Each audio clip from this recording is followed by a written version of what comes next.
ایک شخص تھا جو صرف مصاحف پڑھا کرتا تھا.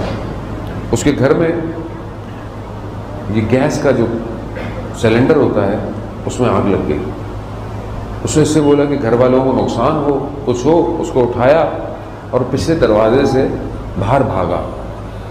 پچھلا دروازہ بند تھا, سلنڈر پھٹ گیا. خود کھڑکی سے باہر آیا اڑ کر. گھر میں آگ, گھر والے پریشان اور رو رہے ہیں کہ مر گیا. اب یہ چھت پر پہنچ چکا تھا دھماکے سے, پورا بدن جل چکا تھا, بدن پہ کوئی کپڑا نہیں تھا, ہاتھ کٹے ہوئے. اب یہ کہہ بھی نہیں پا رہا نیچے کہ میں یہاں ہوں. جب اس کے کٹے ہوئے ہاتھ سے خون نیچے گرنا شروع ہوا تو متوجہ ہوئے کہ یہ اوپر ہے. اس کو ہاسپٹل لے گئے جس ایریے کا. ہاسپٹل والوں نے انکار کر دیا کہ یہ 80% تو جل چکا ہے, یہ ابھی تھوڑی دیر زندہ رہے گا, مر جائے گا. انہوں نے کہا نہیں کچھ تو کرو. اس کے بھائی نے بڑی ہمت کر کے اس کو کم از کم بینڈیج تو کرو, پٹیاں تو لگاؤ. پٹیاں لگا کر اس کو وہ بڑے شہر لے آئے. بڑے شہر میں بھی انہوں نے ہاسپٹل نے انکار کر دیا. کہا یہ ابھی تھوڑی دیر کا ہے, یہ مر جائے گا. کہا مر جائے جو بھی ہے, لیکن آپ اس کو ایڈمٹ کریں. بہرحال اس کو ایڈمٹ کیا, رکھا, اس کو پٹیاں لگائیں, تبدیل ہوئی. وقت بڑھتا گیا. اس کو امید ہوئی کہ میں زندہ رہوں گا, لیکن کیونکہ پوری باڈی جل چکی تھی, ناک پس چکا تھا, ہونٹ جڑ چکے تھے, پوری باڈی. اب جب وہ بینڈیج اترتی تھی نا, شدید تکلیف اس کو ہوتی تھی, شدید تکلیف. کہتا ہے میں برداشت نہیں کر سکتا تھا جو مجھے تکلیف ہوتی تھی. میں اس سے بہتر کہتا تھا کہ میں مر جاؤں. کہتا ہے کیونکہ ہڈی اور ٹانگ ٹوٹ گئی تھی تو کچھ دن گزرے تو ڈاکٹر نے بولا کہ اس کو آپریشن کرنا پڑے گا, سرجری کرنی پڑے گی, لیکن کوئی چانس نہیں ہے. اگر یہ بچا بھی تو یہ فالج ہو جائے گا. خیر لے گئے. جیسے ہی ہاسپٹل میں پہنچے, تو سرجری تھیٹر میں پہنچے, تو انہوں نے کہا کہ بھائی ہم تمہیں بے ہوشی کا لگاتے ہیں. سب گھر والوں سے سائن لے لیا کہ کیونکہ پتہ نہیں ہوش میں آئے گا یا نہیں آئے گا. تو میں نے ان کو اشارہ سے کہا کہ مجھے بے ہوش کرنے سے پہلے مجھے کچھ کرنا ہے. کیا؟ بڑی مشکل سے کہا میں ساری زندگی مصائب پڑھتا رہا ہوں, آج میں اپنے لیے مصائب پڑھ رہا ہوں, اپنے لیے. کہا میں نے مصائب پڑھنا شروع کیے. ڈاکٹر بھی رو رہا ہے, نرس بھی رو رہے ہیں, سب تھیٹر میں مجلس برپا ہے, سب رو رہے ہیں. گریا کرتے کرتے میں نے کہا امام حسین میری مدد کیجیے. کہا تو انہوں نے مجھے بے ہوش کیا.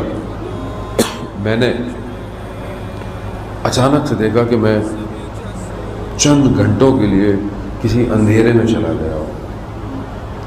جیسے ہی اندھیرا ختم ہوا تو میں نے دیکھا کہ میرے کمرے میں ایک نور آ رہا ہے, اور میں نے دیکھا کہ وقت کا امام اندر آ رہا ہے, اور پھر اس کے ساتھ ایک اور شخص آیا جو خود امام حسین تھے, اور میرے قریب آ کر, اور میں امام سے کروں. امام نے کہا کیا چاہتے ہو؟ کہا مولا آپ کے سامنے شفا چاہتے ہیں. کہا امام نے اپنا ہاتھ یہاں سے لے کر مجھے پورے بدن پہ پھیلا. کہہ رہا میں نے بڑی کوشش ارادہ کیا کہ میں امام کے دامن کو تھام لوں, لیکن میں نے کہا کہیں گستاخی نہ ہو جائے. یہ کہہ کر میں نے دیکھا اچانک سے ایک نرس ہاسپٹل کی جو تھی وہ آئی, اور لوگ آئے. میں نے کہا یہ کون لوگ ہیں؟ کہا یہ رشتہ دار ہیں, یہ اہل بیت ہیں, یہ سادات آ رہی ہے تمہیں دیکھنے کے لیے. کہا مگر یہ جو ڈاکٹر جو ہے یہ تو سید نہیں ہے, یہ جو نرس ہے. کہا نہیں یہ سید ہے.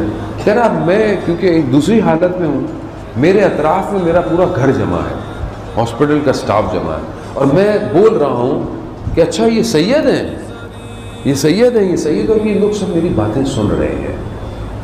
اور سننے میں اس نرس نے بتایا کہ میں سید نہ اور نہ سید ہونے پہ مجھے شک تھا, لیکن اب مجھے یقین ہو گیا ہے کہ میں سید ہوں. اور جب میں ہوش میں آیا تو میں نے دیکھا میرا بھائی کھڑا ہوا. تو پوچھا بھائی کیا باتیں کر رہے تھے؟ تو میں نے چھپانے کی کوشش کی, مگر انہوں نے مجھے سب بتا دیا, کیونکہ میں جو گفتگو کر رہا تھا اس کی وجہ, تو میں نے پھر سب کو سچ بتایا.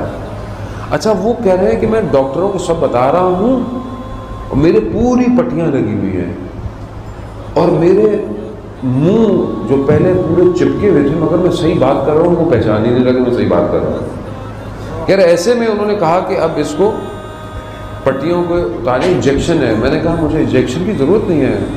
کہا نہیں تمہیں درد ہے، تمہیں شدید ہے؟ کہا نہیں مجھے کوئی درد نہیں ہے۔ کہہ رہا میں نے ڈاکٹر کو بلایا، میں نے ڈاکٹر کو بتایا۔ کہا وہ کیسے؟ کہا مجھے جس نے شفا دی ہے مجھے سارے درد ختم ہو گئے ہیں، بدن سے سارے درد ختم ہو گئے ہیں۔ کہا تمہاری بینڈیج ہوگی؟ کہا لیکن مجھے تھا کہ آرام سے اتارے۔ کہا میرے پورے بدن کی پٹیوں کو اتارا، میں صحیح سالم تھا، پورے ہاسپٹل میں شور مچ گیا کہ یہ کیا ہو گیا ہے، یہ ہے حسین، یہ ہے حسین۔